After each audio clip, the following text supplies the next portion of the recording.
Hello दोस्तों, स्वागत है आपका हमारे यूट्यूब चैनल याहू बाबा पे। ये हमारा पीएचपी कोर्स से रिलेटेड 140 ट्यूटोरियल है और इस कोर्स में आप पीएचपी के डायरेक्टरी फंक्शन सीखने वाले हैं। यहाँ देखिए, यहाँ पर हमारे पास एक लिस्ट है उन फंक्शंस की जो डायरेक्टरी से रिलेटेड है। इसके अलावा भी डायरेक्टरी से रिलेटेड कुछ और फंक्शंस भी होते हैं जो हम अपनी नेक्स्ट वीडियो में कवर करेंगे।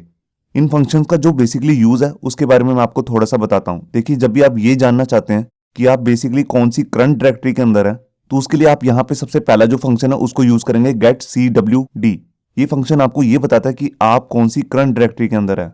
और अगर आप करंट डायरेक्टरी से किसी और डायरेक्टरी के अंदर शिफ्ट होना चाहते हैं, मतलब कि अपने करंट फोल्डर से किसी और फोल्डर के अंदर शिफ्ट होना चाहते हैं, तो उसके लिए हम यहाँ पे अपना दूसरा फंक्शन यूज करेंगे, चेंज डायरेक्टरी, जिसका हम शॉर्टकट लेते हैं CHDIR। और आप जिस भी करंट डायरेक्टरी के अंदर है, अगर आप उसको स्कैन करना चाहते हैं और ये देखना चाहते हैं कि उसके अंदर कौन कौन सी फाइल्स हैं या फिर फोल्डर्स हैं, तो उसके लिए आप यहाँ पे अपना तीसरा फंक्शन यूज करेंगे जिसका नाम है ScanDIR।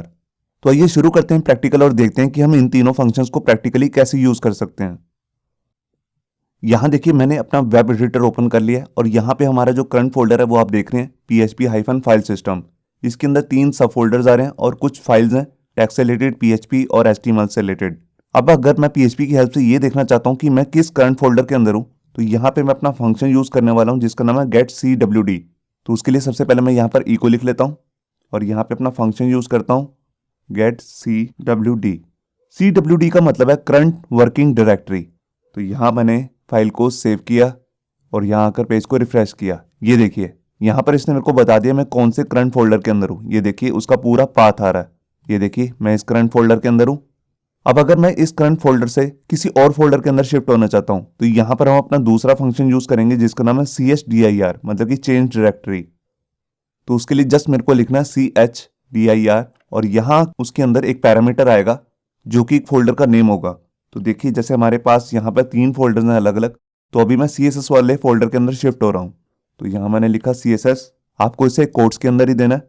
अब जब मैं ये चेंज डायरेक्टरी को कर लूंगा तो उसके बाद मैं फिर दिखाता हूँ आपको कि अब मैं किस करंट फोल्डर के अंदर आ गया हूँ। तो देखिए, मैं यहाँ से इसे कॉपी कर लेता हूँ, यहाँ पे डाल देता हूँ और इसके बाद जो हमारे पास फर्स्ट लाइन है, इसके बाद यहाँ पे एक ब्रेक भी लगा लेता हूँ। ये देखिए, तो यहाँ मैंने फाइल को सेव किया और ये देखिए, पहले मेरे पास करंट डायरेक्टरी थी, वो थी ये वाली, मतलब कि मेन फोल्डर। उसके बाद जैसे ही मैंने चेंज किया अपने CSS वाले फोल्डर में, तो उसके बाद जब मैंने अब करंट डायरेक्टरी देखी तो हमारे पास आ रही है CSS वाला फोल्डर। तो आपको यहाँ क्लियर हो गया होगा कि हमारा ये फंक्शन करंट वर्किंग डायरेक्टरी कैसे काम करता है और चेंज डायरेक्टरी कैसे काम करता है। अब इसके बाद मैं आपको लास्ट फंक्शन दिखाता हूँ जिसका नाम है ScanDIR। तो उसके लिए मैं सबसे पहले जो हमारी ये तीनों लाइन्स हैं इनको कमेंट कर लेता हूँ और इसके बाद यहाँ पे पहले एक वेरिएबल बना लेता हूँ। जैसे मैं यहाँ पर DIR नाम से एक वेरिएबल बना रहा हूँ, मतलब कि डायरेक्टरी, और इसके अंदर मैं किसी एक फोल्डर का नेम देना चाहता हूँ। तो देखिए, जो भी हमारा करंट फोल्डर होता है उसके लिए हम यहाँ पर लिखते हैं डॉट, सिंगल डॉट। इसका मतलब होता है कि हमारा जो भी करंट फोल्डर है उसकी बात हो रही है। अब जैसे मैं करंट फोल्डर को स्कैन करना चाहता हूँ, तो इसके लिए मैं इसको यहाँ पर अपना फंक्शन यूज करूंगा जिसका नाम है ScanDIR। ये देखिए, अब इसके अंदर यहाँ पे हमारे को डायरेक्टरी पास करनी होती है। तो हमारी डायरेक्टरी जो है वो है $dir, मैंने इसको यहाँ पे लिख दिया। अब जो ये फंक्शन है ये हमारे को बेसिकली एक एरे रिटर्न करेगा जिसके अंदर फाइल्स और फोल्डर्स होंगे जो कि हमारी करंट डायरेक्टरी के अंदर होंगे, मतलब कि इस वाले फोल्डर के अंदर। और ये वाला फोल्डर कौन सा है? ये हमारा PHP फाइल सिस्टम। तो मैं इसको प्रिंट करना चाहता हूँ, तो यहाँ पे मैं अपना फंक्शन यूज करूंगा एरे को प्रिंट करने के लिए, प्रिंट R। ये देखिए, अब इसकी फॉर्मेटिंग को सही रखने के लिए मैं इसको प्री टैग के अंदर डाल देता हूं और यहां पर इसे नीचे जाके क्लोज भी कर देता हूं। ये देखिए, अब यहां मैंने फाइल को सेव किया और यहां के रिफ्रेश किया। ये देखिए, यहां पर हमारे पास जो भी हमारे पास करंट डायरेक्टरी थी, मैंने आपको दिखाया ये वाली, इसके अंदर जितनी भी फाइल्स और फोल्डर्स थे वो सारे इसने हमारे को यहाँ पे दिखा दिए एक एरे बनाकर। मैंने जिस तरह यहाँ पर डॉट लिया है, मैं यहाँ पर अपना दूसरा फंक्शन भी यूज कर सकता हूँ जो कि मैंने भी आपको ऊपर दिखाया था। देखिए, अगर मैं यहाँ पर डॉट की जगह पे ले लेता हूँ ये, तो ये भी मेरे को करंट डायरेक्टरी जो भी अभी हमारे पास है उसको यहाँ पर DIR में शिफ्ट कर देगा, मतलब कि उसकी वैल्यू बन जाएगा। तो यहाँ मैंने फाइल को सेव किया, तो देखिए यहाँ पर भी वही रिजल्ट आ रहा है। तो यहाँ पर मैं अभी किसी और फोल्डर के अंदर आपको चेंज करके दिखाता हूँ।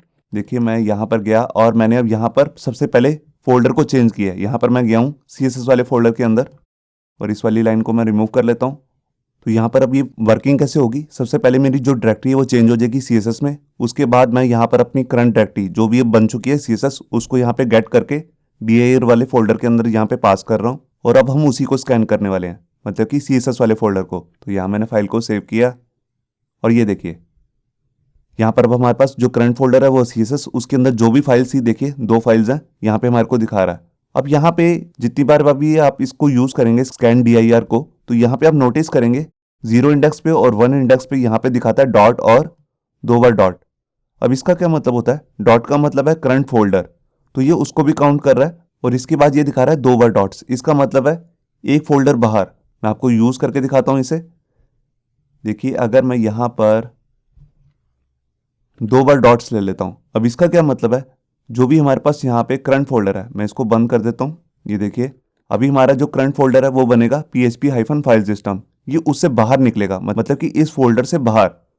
तो इस फोल्डर से बाहर जो भी मेन फोल्डर है, देखिए यहाँ पर आपको दिखा रहा है ऊपर टाइटल बार में भी htdocs, तो ये उस फोल्डर की सारी फाइल्स को यहाँ पे हम स्कैन कर देंगे। मैं आपको दिखाता हूँ फाइल को सेव करके। ये देखिए यहाँ पर htdocs के अंदर जितनी भी फाइल्स और फोल्डर्स थे वो सारे यहाँ पर दिखा रहा है। देखिए जिप फाइल्स भी थी, सब कुछ डाटाबेस पड़ा हुआ SQL का, फोल्डर्स हैं यहाँ पे अलग अलग, ये सबको यहाँ पे शो कर रहा है। तो इस तरह हम डॉट्स लगा के जो इसका पेरेंट फोल्डर है उसको भी स्कैन कर सकते हैं। तो यहाँ पर भी मैं जैसे अभी आपको यूज़ करके दिखाया CSDIR, तो यहाँ चेंज डायरेक्टरी करने की ज़रूरत भी नहीं है, हम सीधा भी लिख सकते हैं। देखिए अगर मैं यहाँ पर JS फोल्डर को स्कैन करना चाहता हूँ तो यहाँ पर मैं सिंपल लिख दूंगा JS और उसके बाद स्लैश। अब इसका मतलब क्या है, जो भी इसके अंदर जो भी हमारे पास करंट फोल्डर है जिसका नाम है PHP फाइल सिस्टम, इसके अंदर ये सर्च करेगा JS नाम का कोई फोल्डर है, और उसके अंदर जितनी भी फाइल्स या फोल्डर्स होंगे उसको हम यहाँ पे स्कैन कर लेंगे। यहाँ मैंने फाइल को सेव किया और ये देखिए यहाँ पर आपके सामने JS फोल्डर के अंदर जितनी भी फाइल्स थी, दोनों फाइल्स ये आपको यहाँ पे शो हो रही हैं। अब यहाँ देखिए जो भी हमारे पास यहाँ पे रिजल्ट शो होता है जब भी हम स्कैन dir यूज़ करते हैं, तो जो भी हमारे पास ये रिजल्ट आता है ये आता है असेंडिंग ऑर्डर में। आप यहाँ पे देख रहे हैं M पहले आ रहा है और S बाद में आ रहा है। अगर आप इसे डिसेंडिंग ऑर्डर में चेंज करना चाहते हैं तो यहाँ पर हमें क्या करना होगा, जो हमारा ये फंक्शन है स्कैन dir, इसके अंदर हमें यहाँ पर एक सेकेंड पैरामीटर भी पास करना पड़ेगा, जिसके लिए हम यहाँ पर लिखेंगे 1। अगर हम यहाँ पे 1 पास कर देते हैं तो ये हो जाएगा हमारे पास रिजल्ट डिसेंडिंग ऑर्डर में। या मैंने फाइल को सेव किया और ये देखिए आपके सामने जो ये रिजल्ट आ गया ये सारा डिसेंडिंग ऑर्डर में आ गया। मैं यहाँ पर आपको डायरेक्टरी को चेंज भी करके दिखाता हूँ। देखिए अगर मैं यहाँ पर ज़्यादा फाइल्स देखना चाहता हूँ तो मैं करंट डायरेक्टरी लिख लेता हूँ, डॉट लगा दिया मैंने। अब ये हमारे पास मेन जो फोल्डर है PHP फाइल सिस्टम उसी के अंदर चेक करेगा। ये देखिए यहाँ पर भी जो हमारे पास ऑर्डर आ रहा है वो डिसेंडिंग में है। देखिए T वाले पहले आ रहे हैं, फिर S, फिर R, फिर M, फिर J, I, फिर लास्ट में C। तो इस तरह हम इसका ऑर्डर भी चेंज कर सकते हैं। तो ये थे बेसिक हमारे पास डायरेक्टरी के 3 फंक्शन जो हमने इस वीडियो में देखे। सबसे पहला था गेट CWD जो हमारे को करंट वर्किंग डायरेक्टरी का पाथ रिटर्न कर देता है। उसके बाद हम अगर फोल्डर को चेंज करना चाहते हैं मतलब कि डायरेक्टरी को, तो हम फंक्शन यूज़ करते हैं CSDIR। और उसके बाद हमने देखा जो भी हमारे पास करंट डायरेक्टरी है अगर हम उसे स्कैन करना चाहते हैं और ये देखना चाहते हैं कि उसके अंदर कौन कौन सी फाइल्स या फोल्डर्स हैं, तो उसके लिए हम यहाँ पे अपना फंक्शन यूज़ करेंगे स्कैन dir। होप सो आपको ये हमारा वीडियो ट्यूटोरियल अच्छा लगा होगा। अगर अच्छा लगा है तो वीडियो को प्लीज़ लाइक करना मत भूलिए। अगर आप ऐसे ही रेगुलर अपडेट्स चाहते हैं तो हमारे चैनल याहू बाबा को सब्सक्राइब करना मत भूलिए। Thank you.